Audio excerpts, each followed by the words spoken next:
গেল কয়েক বছর ওয়ানডে ফরম্যাটে সবচেয়ে ধারাবাহিক বাংলাদেশ। যদিও ক্যারিবীয়দের সাথে সদ্য শেষ হওয়া সিরিজটিতে মুদ্রার উল্টোপিঠ দেখেছে মেহেদী মিরাজরা।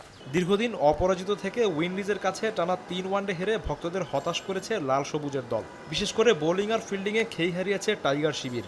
সেই ব্যর্থতা ভুলে এবার টি-20 সিরিজে ভালো কিছু করার প্রত্যাশা সফররতদের। কারা বড় টিম কারা ছোট টিম সেটার থেকে বড় কথা হচ্ছে কারা 20টা ওভার ভালো খেলবে, 40টা ওভার ভালো খেলবে মাঠে। তো ওইটার জন্য অপেক্ষা করতে হবে। আমরা যদি তিনটা সাইডই ভালো করতে পারি, bowling batting fielding team wise ভালো খেলতে পারি, আমরা আশা করি যে তাদেরকে আমরা আরামসে বিট করতে পারবো। ওয়ানডেতে বাংলাদেশ হোয়াইট ওয়াশ হলেও ব্যাটারদের পারফরমেন্স নিয়ে সন্তুষ্ট সৌম্য সরকার। তার ধারণা, ব্যাটারদের পাশাপাশি বোলাররা ধারাবাহিক পারফর্ম করলে সংক্ষিপ্ত সংস্করণের সিরিজটা ইতিবাচক কিছুই হবে। ওয়ানডে ক্রিকেটে আমরা বরাবর ভালো খেলে আসছিলাম, কিন্তু লাস্ট দু একটা সিরিজ আমাদের ভালো যায়নি। তারপরে তার মধ্যে একটা ভালো জিনিস আছে যে আমরা ব্যাটসম্যানরা অ্যাটলিস্ট 300 রান করছি, এটাও একটা ভালো দিক। এবং আমাদের বোলাররা সবসময় ভালো করে আসতেছিল। এই সিরিজটাতে হয়তো একটু তারা স্ট্রাগল করছে। আমার কাছে মনে হয়, আশা করি তারা এই যে সামনে টি-20তে কামব্যাক করবে।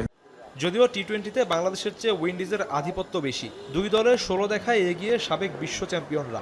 ক্যারিবীয়দের 9 জয়ের বিপরীতে বাংলাদেশের জয় 5টিতে। বাংলাদেশ উইন্ডিজ 3 ম্যাচের সিরিজটি শুরু সোমবার থেকে। এসকে শাওন, এখন।